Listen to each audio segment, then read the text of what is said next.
4 महीने कन्याकुमारी से श्रीनगर तक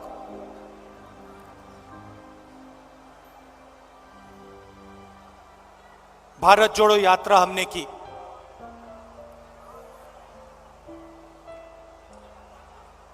वीडियो में आपने मेरा चेहरा देखा, मगर हमारे साथ लाखों लोग चले थे। हर स्टेट में चले, बारिश में, गर्मी में, बर्फ में, एक साथ हम सब चले।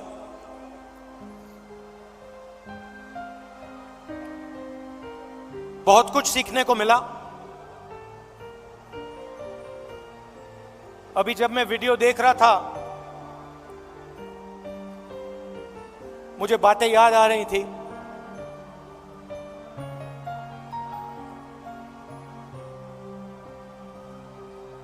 वीडियो में आपने देखा होगा, पंजाब में एक मैकेनिक आकर मुझसे मिला।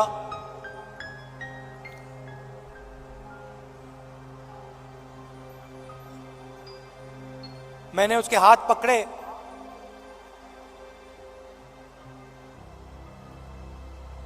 और सालों की जो तपस्या थी उसकी, सालों का जो दर्द था, जो खुशी, जो दुख, जैसे ही मैंने उसके हाथ पकड़े,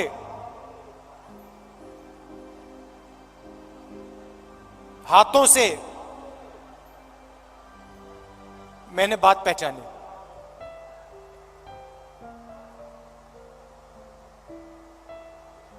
वैसे ही लाखों किसानों के साथ जैसे ही हाथ पकड़ते थे, जैसे ही हाथ मिलाते थे, गले लगते थे, एक ट्रांसमिशन सा हो जाता था। शुरुआत में बोलने की जरूरत होती थी, क्या करते हो, कितने बच्चे हैं, क्या मुश्किलें हैं। ये एक 1.5 महीना चला। उसके बाद बोलने की जरूरत नहीं होती थी।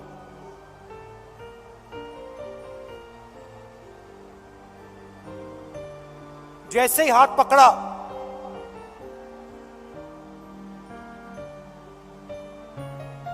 गले लगे, सन्नाटे में एक शब्द नहीं बोला जाता था, मगर जो उनका दर्द था, जो उनकी मेहनत थी, 1 सेकंड में मुझे समझ आ जाती थी। और जो मैं उनसे कहना चाहता था, बिना कुछ बोले वो समझ जाते थे। अभी मैंने देखा, आपने वो बोट रेस देखी होगी केरल में।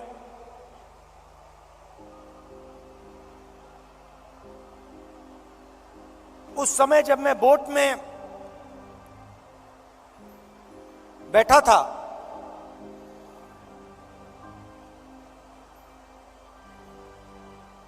पूरी टीम के साथ मैं रोइंग कर रहा था, मेरे पैर में भयंकर दर्द था। मैं उस फोटो में मुस्कुरा रहा हूं, मगर मेरे दिल के अंदर रोना आ रहा था, इतना दर्द था।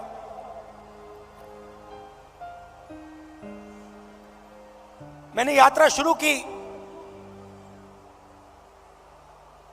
काफी फिट आदमी हूं, 10-12 किलोमीटर ऐसे ही दौड़ लेता हूं। घमंड था, मैंने सोचा था 10-12 किलोमीटर चल लेता हूं तो 20-25 किलोमीटर चलने में क्या बड़ी बात है। मेरी माइंड में यह था। पुरानी इंजरी थी, कॉलेज में चोट लगी थी फुटबॉल खेलते हुए, मुझे याद है।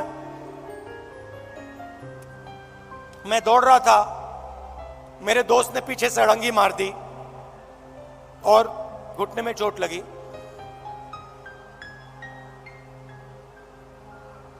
दर्द गायब हो गया था, सालों के लिए दर्द गायब था।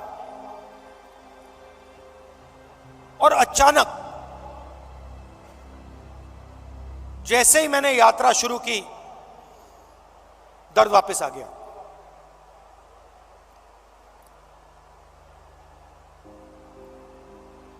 आप मेरे परिवार हो तो मैं कह सकता हूं आपसे, सुबह उठता था, सोचता था कैसे चला जाए, और फिर उसके बाद सोचता था कि भाई 25 किलोमीटर नहीं 3500 चलने, केरला की बात है, 3500 किलोमीटर चलने हैं, कैसे चलूंगा।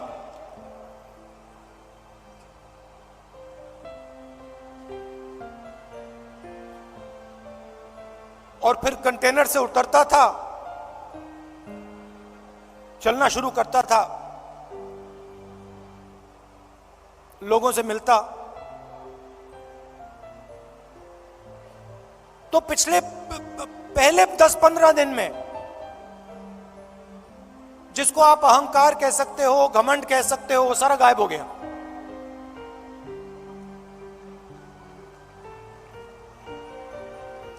क्यों गायब हुआ?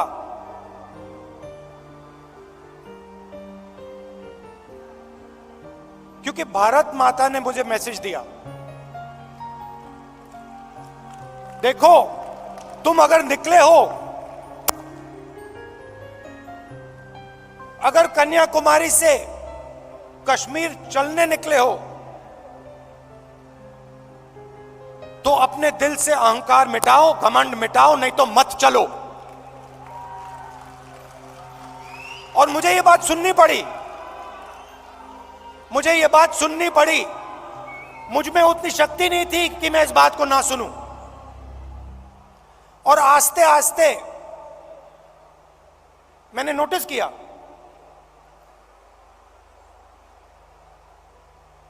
मेरी आवाज चुप होती गई। पहले किसान से मिलता था, मैं उसको अपना ज्ञान समझाने की कोशिश करता था। थोड़ी जो मुझ में जानकारी है खेती के बारे में, मनरेगा के बारे में,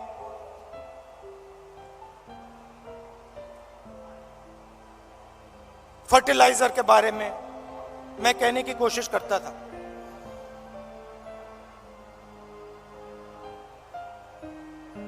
आस्ते आस्ते ये सब बंद हो गया।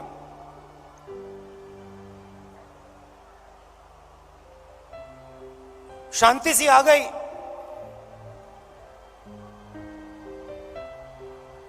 और सन्नाटे में मैं सुनने लगा।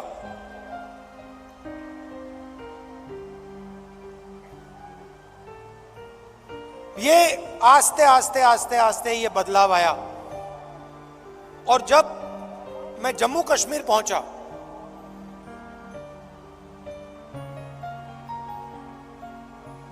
वो भी अजीब सी बात थी। जब मैं जम्मू कश्मीर पहुंचा, मैं बिल्कुल चुप हो गया।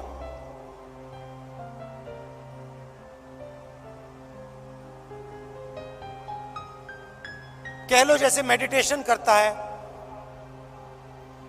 प्रियंका और मैं, विपासना करते हैं, वैसी बात हो गई कि बिल्कुल चुप हो गया मैं।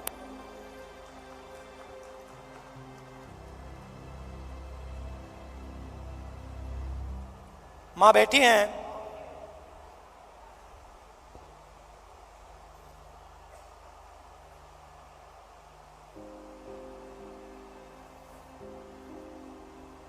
मैं छोटा सा था, 1977 की बात है।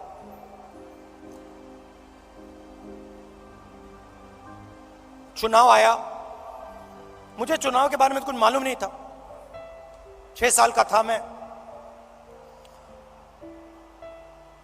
एक दिन घर में अजीब सा माहौल था। मैं मां के पास गया, बैठी हुई हैं, इधर नहीं देख रही हैं।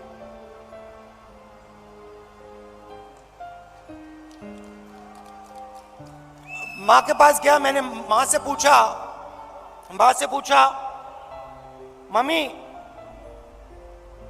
क्या हुआ? और मां कहती है हम घर छोड़ रहे हैं। तब तक मैं सोचता था कि वो घर हमारा था। तो मैंने मां से पूछा, मां हम अपने घर को क्यों छोड़ रहे हैं?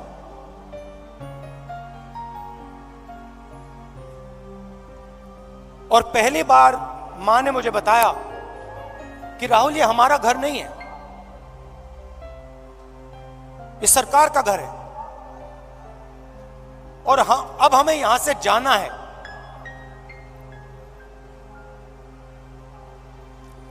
मैंने मां से पूछा, मां कहां जाना है? कहती है नहीं मालूम।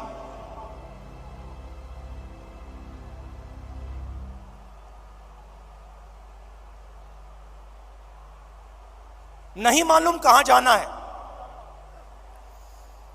मैं हैरान हो गया। मैंने सोचा था कि वो हमारा घर था।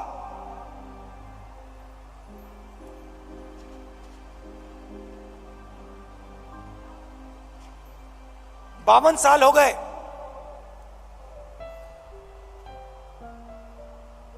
मेरे पास घर नहीं है, आज तक घर नहीं है। और हमारे परिवार का जो घर है वो इलाहाबाद में है, वो भी हमारा घर नहीं है। तो जो घर होता है उसके साथ मेरा बड़ा अजीब सा रिश्ता है। मैं 12 तुगलक लेन में रहता हूं, मगर मेरे लिए वो घर नहीं है।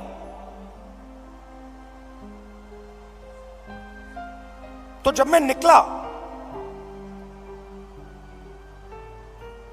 कन्याकुमारी से निकला, मैंने अपने आप से पूछा कि भाई मेरी जिम्मेदारी क्या बनती है। अब मैं चल रहा हूं, भारत का दर्शन करने निकला हूं, भारत को समझने के लिए निकला हूं।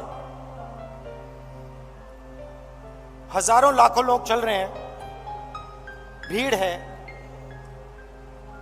मेरी क्या जिम्मेदारी है?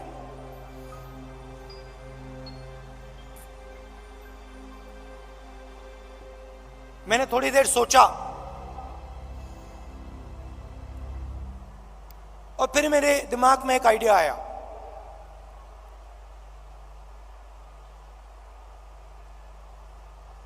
मेरे ऑफिस के लोगों को मैंने बुलाया जो मेरे साथ थे,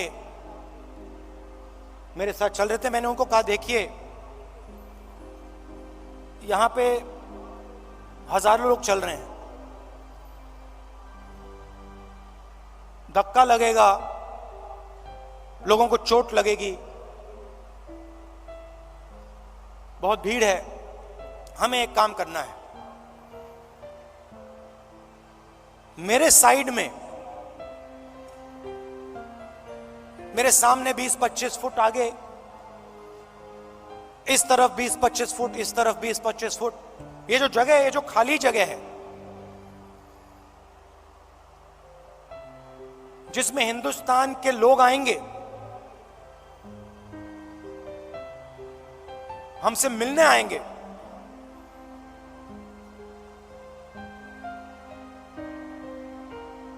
अगले 4 महीने के लिए वो हमारा घर है। मतलब ये घर हमारे साथ चलेगा। सुबह 6 बजे से शाम 7 बजे तक ये घर हमारे साथ चलेगा। और मैंने सबसे कहा, देखिए इस घर में जो भी आएगा, अमीर हो गरीब हो,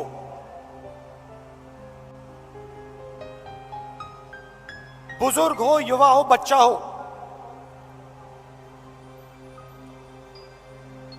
किसी भी धर्म का हो, किसी भी स्टेट का हो, हिंदुस्तान से बाहर का हो, जानवर हो,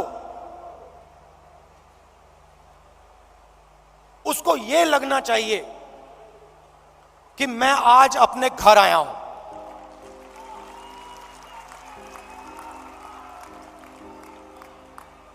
और जब वो यहां से जाए, उसे लगना चाहिए कि मैं अपने घर को छोड़ के जा रहा हूं। छोटा सा आइडिया था, मगर इसकी गहराई मुझे तब नहीं समझ आई। जैसे ही मैंने यह किया,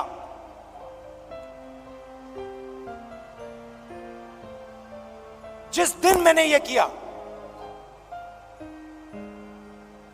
उस दिन यात्रा बदल गई, जादू से बदल गई।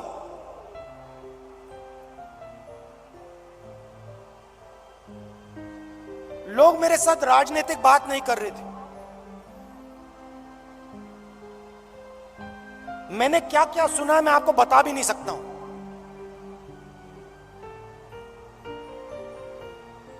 हिंदुस्तान की महिलाओं ने मुझे क्या कहा है इस देश के बारे में, मैं आपको बता नहीं सकता हूं।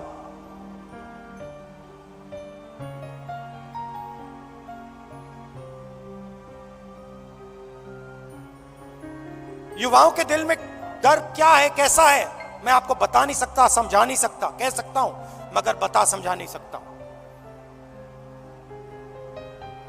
कितना बोझ उठा रहे हैं।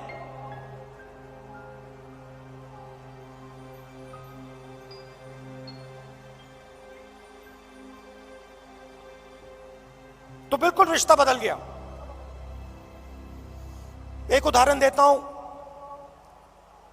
पता नहीं आपने शायद नहीं देखा। चल रहे थे हम सुबह सुबह,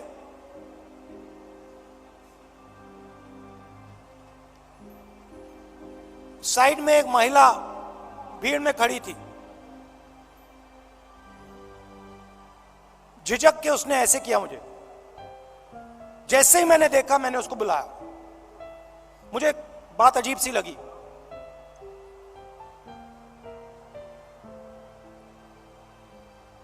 मेरे पास आई, मैंने हाथ पकड़ा, मुझे एकदम मालूम पड़ गया कि कुछ ना कुछ गलत है। जैसे मैं प्रियंका का हाथ पकड़ता हूं, वैसे मैंने उसका हाथ पकड़ा था। कोई फर्क नहीं।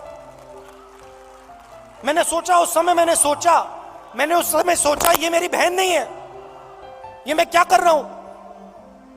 जो मेरा प्यार मेरी बहन के लिए है, मैं इसको कैसे दे रहा हूं? अजीब सा लगा।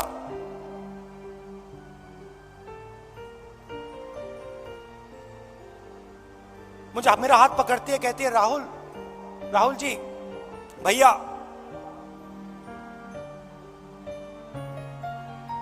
मैं आपसे मिलने आई हूं।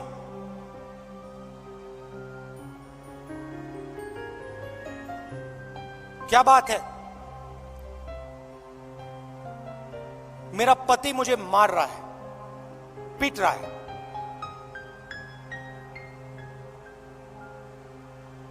मैंने कहा कब?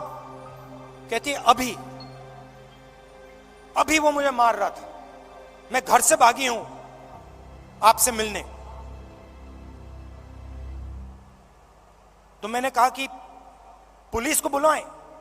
कहती है नहीं, पुलिस को नहीं बुलाइए।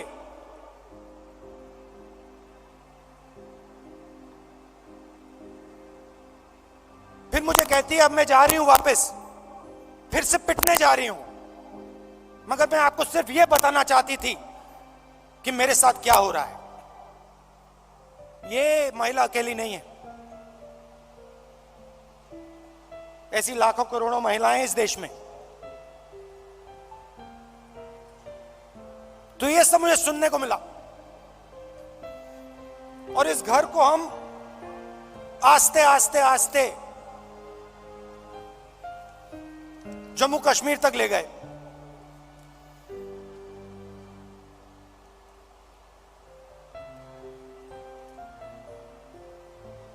पता नहीं, शायद मेरा परिवार सालों पहले वहां से आया।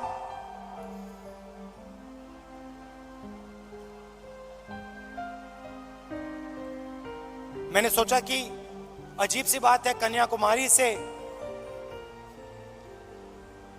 कश्मीर तक मैं ये इस छोटे से घर को ले जा रहा हूं और यहां मुझे लग रहा है कि मैं वापस अपने घर जा रहा हूं।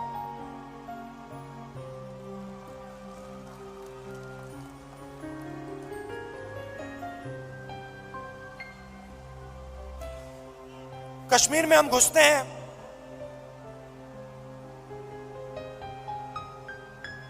वैली से पहले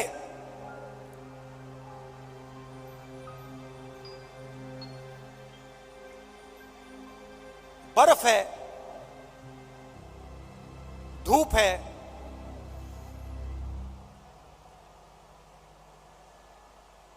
जैसे आज, और हजारों लोग हमारे साथ चल रहे हैं।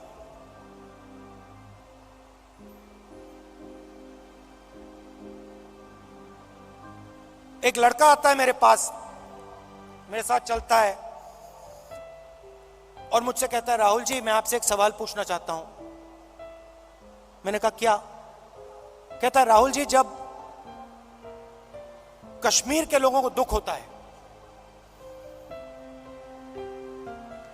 जब हमारे दिल में चोट लगती है,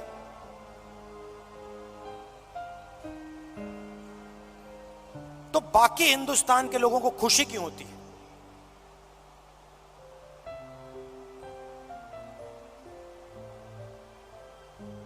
मैंने कहा गलतफहमी में हो, ऐसी कोई बात नहीं है। मैं कन्याकुमारी से यहां तक आया हूं, मैं दावा देके कह सकता हूं कि करोड़ों लोगों के दिल में यह भावना नहीं है। करोड़ों लोग हर हिंदुस्तानी के दर्द के साथ, हर हिंदुस्तानी के साथ खड़े हैं। चुने हुए लोग हैं, मैंने कहा चुने हुए लोग हैं जो खुश होते हैं।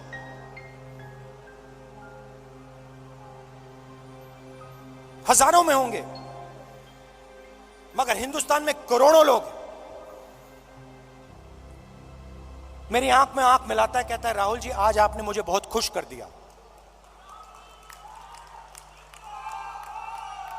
आपने मुझे बहुत खुश कर दिया।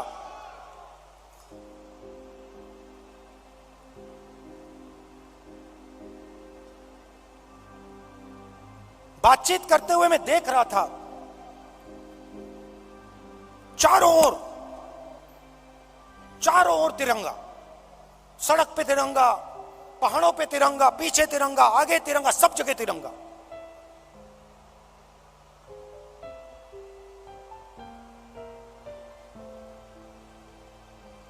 फिर हम वैली में घुसे। वैली में घुसते हैं,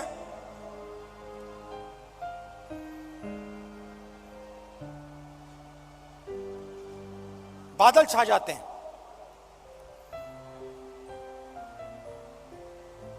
धूप गायब हो जाती है, और जैसे ही हम घुसते हैं, पुलिस वालों ने हमें कहा था कि 2000 लोग आएंगे। मेरे सिक्योरिटी वालों ने सोचा था 2000 लोग आएंगे। जैसे ही हम घुसते हैं, वहां पे 40,000 लोग खड़े।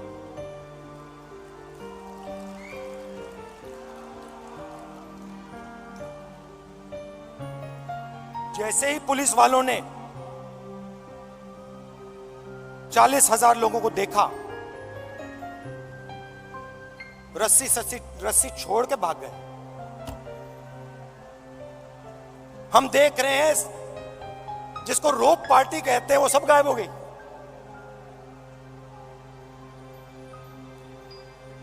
सब गायब हो गई।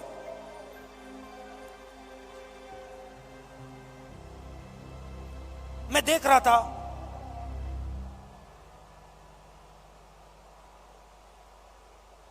हिंदुस्तान के सबसे टेररिस्ट इन्फेस्टेड जिले में, जहां भी आप देखो तिरंगा तिरंगा तिरंगा तिरंगा तिरंगा, सब जगह। कौन उठाए थे तिरंगा? हमारे पास सिर्फ 125 यात्री थे। कश्मीर के लोग तिरंगा उठाए थे। एक ने नहीं उठाया था, हजारों ने उठा रखा था। और यही कहानी पूरे कश्मीर में, अनंतनाग, पुलवामा, जिसको टेररिस्ट इन्फेक्टेड डिस्ट्रिक्ट कहा जाता है, हर डिस्ट्रिक्ट में पहाड़ों पे, सड़क पे, आगे पीछे तिरंगा। किसके हाथ में? कश्मीरी युवाओं के हाथ में।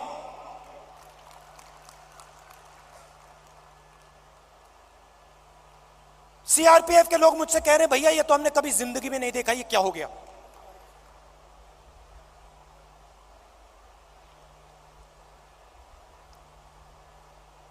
फिर मैं आया,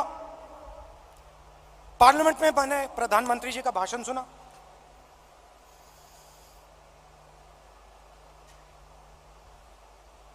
कहते हैं कि मैंने भी जाके लाल चौक में तिरंगा फहराया था।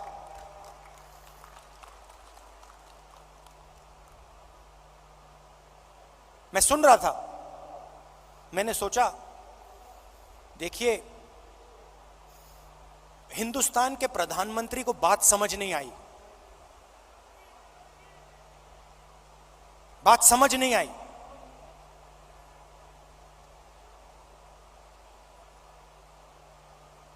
नरेंद्र मोदी जी ने बीजेपी के 15-20 लोगों के साथ जाकर लाल चौक पे तिरंगा फहराया।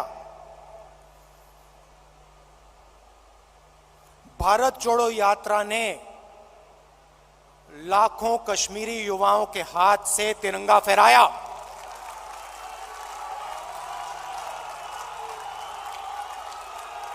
प्रधानमंत्री को फर्क नहीं समझ आया।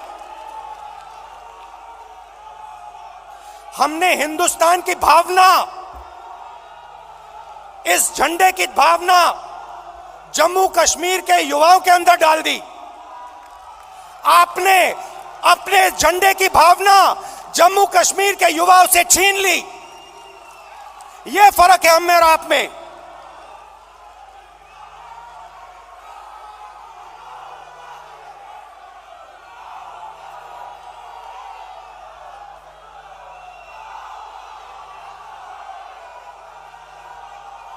ये जो झंडा है, ये जो तिरंगा है, ये दिल की भावना है, ये दिल के अंदर से आती है। हमने इस भावना को कश्मीर के युवाओं के दिल के अंदर जगाया।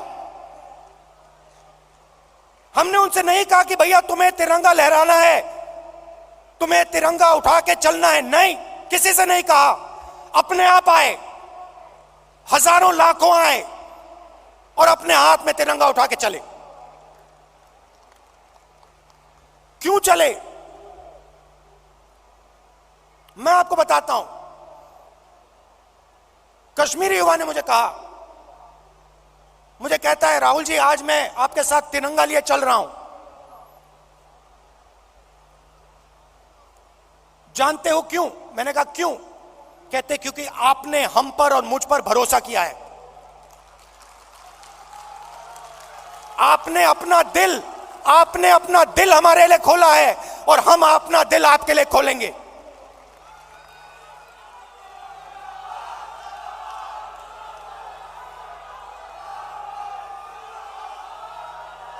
यह फर्क है। हिंदुस्तान एक भावना है, एक सोचने का तरीका है, इज्जत है, आदर है, मोहब्बत है। और ये जो झंडा है, जो तिरंगा, इसका इस भावना का ये चिन्ह है। और भारत जोड़ो यात्रा ने इस भावना को पूरे देश में फैलाया है। और यह काम राहुल गांधी ने नहीं किया है, यह काम कांग्रेस के कार्यकर्ता ने किया है, कांग्रेस के नेताओं ने किया है, हिंदुस्तान की जनता ने किया है।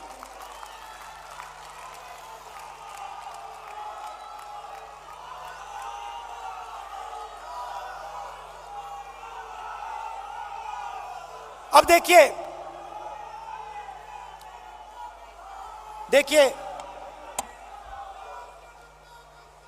सरकार की सोच के बारे में आज आपको बताना चाहता हूं। कुछ दिन पहले इंटरव्यू में एक मंत्री ने कहा कि चाइना की इकोनॉमी हिंदुस्तान की इकोनॉमी से बड़ी है, तो हम उनसे कैसे लड़ सकते हैं। चाइना की इकोनॉमी हिंदुस्तान की इकोनॉमी से बड़ी है, तो हम उनसे कैसे लड़ सकते हैं।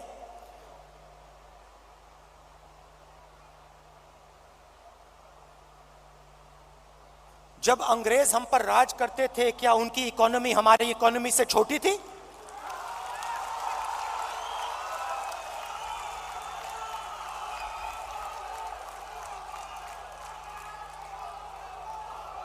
लड़ाई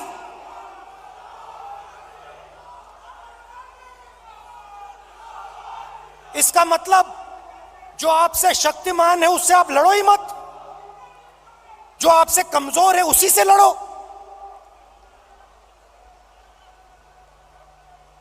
इसको कायरता कहा जाता है।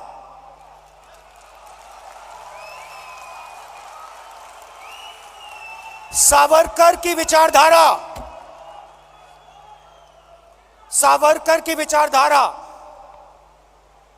अगर जो आपके सामने आपसे तगड़ा है, मजबूत है, तो उसके सामने अपना सिर झुका दो, मत्था टेक दो। हिंदुस्तान के मंत्री कह रहे हैं, हिंदुस्तान का मंत्री चाइना से कह रहा है कि आपकी इकोनॉमी हमसे बड़ी है, तो हम आपके सामने खड़े नहीं हो सकते हैं।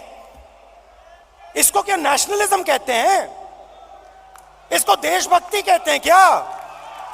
ये कौन सी देशभक्ति है? ये कौन सी देशभक्ति है? जो आपसे कमजोर है उसको आप मारो,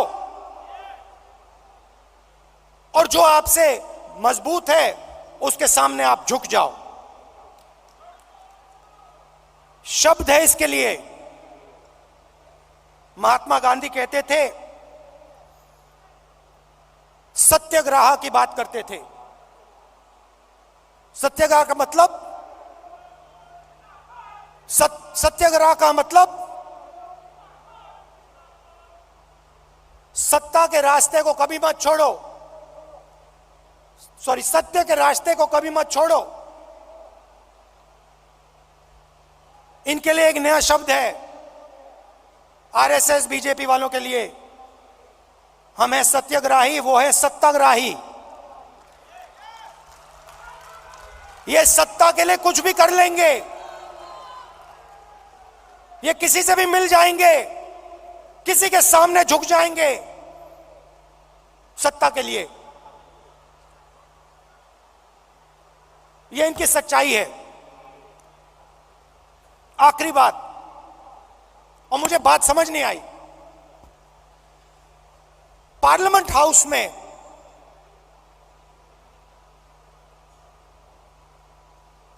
मैंने एक उद्योगपति पे आक्रमण किया, अदानी जी पे मैंने आक्रमण किया। मैंने कहा कि अदानी जी 609 नंबर से दूसरे नंबर तक कैसे पहुंचे। आपकी जो फॉरेन पॉलिसी बनती है, चाहे वो बांग्लादेश हो, चाहे वो इजराइल हो, ऑस्ट्रेलिया हो, श्रीलंका हो, सब जगह उनको फायदा मिलता है। इजराइल में सारे के सारे डिफेंस के कॉन्ट्रैक्ट मिल गए। श्रीलंका में एक व्यक्ति कहता है कि राजापाक्सा जी ने उन्हें कहा कि नरेंद्र मोदी जी ने दबाव डालकर अदानी जी को कॉन्ट्रैक्ट दिलवाया। तो मैंने सिर्फ एक सवाल पूछा, नरेंद्र मोदी जी आपका अदानी जी से रिश्ता क्या है? मैंने और कुछ नहीं कहा, मैंने सिर्फ सवाल पूछा, भैया बता दो रिश्ता क्या है। और मैंने ऐसे फोटो दिखाई, उसमें नरेंद्र मोदी जी ऐसे बैठे हैं। नरेंद्र मोदी जी अदानी जी के हवाई जहाज में रिलैक्स करते हुए दिख रहे हैं। तो मैंने पूछा, भैया बता दीजिए रिश्ता क्या है। अब आपने नोटिस किया होगा कि पूरी की पूरी सरकार, सारे के सारे मंत्री अदानी जी की रक्षा करने लग गए।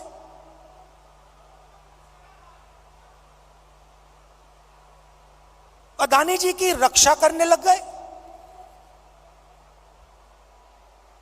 कहते हैं जो अदानी जी पे आक्रमण करता है वो देशद्रोही है।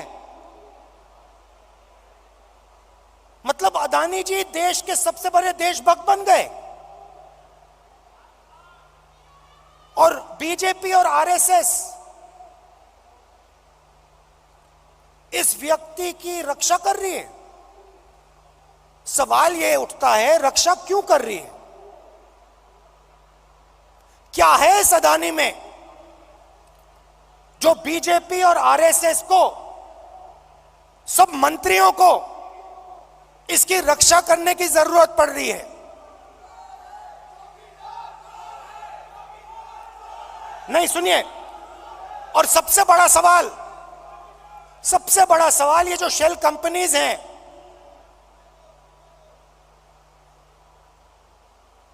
जो हजारों करोड़ रुपया हिंदुस्तान भेज रही हैं, ये किसकी हैं? इसमें किसका पैसा है? अदानी जी डिफेंस इंडस्ट्री में काम करते हैं, डिफेंस इंडस्ट्री में काम करते हैं, और हिंदुस्तान की सरकार को यह भी नहीं मालूम कि अदानी जी की शेल कंपनी है बाहर। इसमें इन्वेस्टिगेशन क्यों नहीं हो रहा? जेपीसी क्यों नहीं हो रही? डिफेंस का मामला है, देश की रक्षा का मामला है, पता तो लगाना चाहिए ये पैसा किसका है, शेल कंपनीज किसकी हैं, मगर नहीं।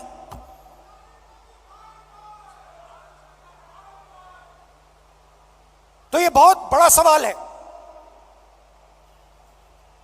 एलआईसी का इन्वेस्टमेंट है, उनका नुकसान हुआ है। ऑस्ट्रेलिया में फोटो दिखती है, नरेंद्र मोदी जी बैठे हैं, स्टेट बैंक चेयरमैन बैठे हैं, वहां के चीफ मिनिस्टर बैठे हैं, अदानी जी बैठे हैं एक मेज पर। स्टेट बैंक $1 बिलियन का लोन दे रहा है। नरेंद्र मोदी जी उस मेज पे क्यों बैठे हैं? क्या लेना देना नरेंद्र मोदी जी का स्टेट बैंक और अदानी के बीच में? क्या लेना देना? तो ये सवाल है, और ये सवाल मैंने पूछे, नरेंद्र मोदी जी से पूछे। बहुत सीधा जवाब था, कोई रिश्ता नहीं है। सिंपल सा जवाब था। हमने पूछा रिश्ता क्या है, नरेंद्र मोदी जी कह सकते थे कोई रिश्ता नहीं।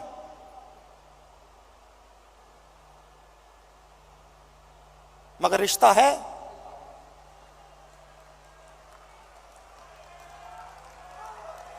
रिश्ता है।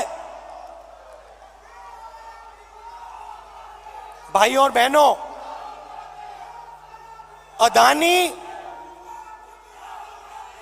अदानी जी और मोदी जी एक हैं।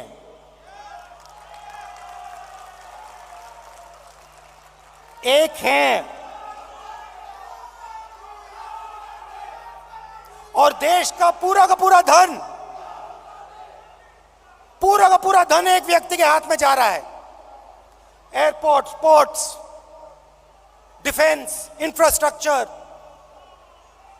स्टोरेज, एग्रीकल्चरल स्टोरेज, सेब, हिमाचल प्रदेश में सेब, कश्मीर में सेब, पूरा का पूरा धन एक व्यक्ति के हाथ में जा रहा है। और जब हम प्रधानमंत्री से पूछते हैं ये 609 से 2 कैसे पहुंचा, बस ये बता दीजिए रिश्ता क्या है, हमारी पूरी की पूरी स्पीच एक्सपंज हो जाती है। खारगे जी की पूरी स्पीच एक्सपंज हो जाती है। अदानी जी के बारे में हिंदुस्तान के पार्लियामेंट हाउस में सवाल नहीं पूछा जा सकता है। हम पूछेंगे, एक बार नहीं हजारों बार पूछेंगे, रुकेंगे नहीं। जब तक सच्चाई नहीं निकलेगी, अदानी जी की सच्चाई नहीं निकलेगी, तब तक हम नहीं रुकेंगे।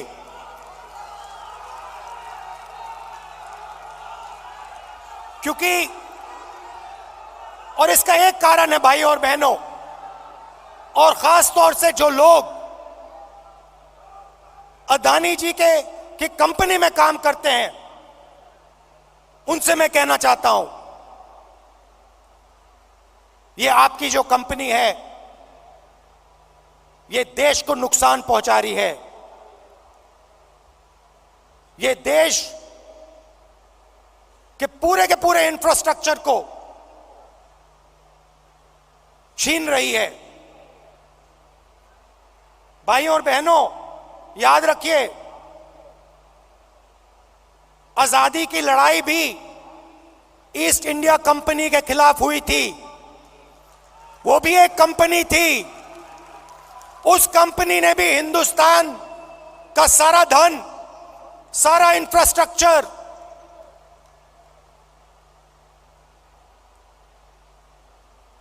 पोर्ट्स, सारा का सारा उठा लिया था। इतिहास रिपीट हो रहा है, इतिहास रिपीट हो रहा है। ये देश के खिलाफ काम हो रहा है, और अगर देश के खिलाफ काम होगा तो कांग्रेस पार्टी खड़ी हो जाएगी, लड़ जाएगी।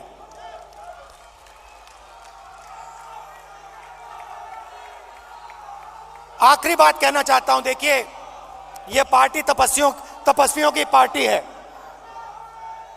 यह पुजारियों की पार्टी नहीं है, यह तपस्वियों की पार्टी है, यह तपस्या की पार्टी है। और आपने देखा छोटी सी तपस्या की, 4 महीने की तपस्या की, और आपने देखा कांग्रेस पार्टी में कैसी जान आई, कांग्रेस पार्टी के कार्यकर्ता में कैसी जान आई, देश में कैसी जान आई। तपस्या बंद नहीं होनी चाहिए।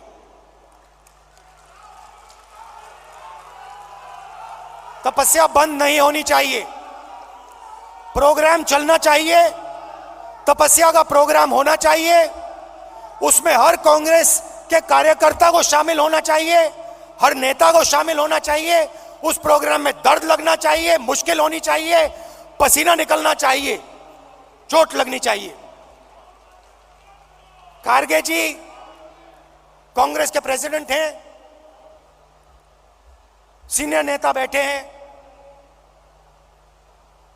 तपस्या का प्रोग्राम बनाइए।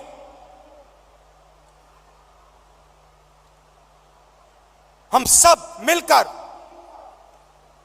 तपस्या में शामिल होंगे, अपना खून, अपना पसीना इस देश को देंगे। और जैसे मैं आपको गारंटी देता हूं, जैसे ही हम तपस्या में खड़े हो जाएंगे, पूरा का पूरा हिंदुस्तान हमारे साथ तपस्या में खड़ा हो जाएगा, क्योंकि यह देश तपस्वियों का है।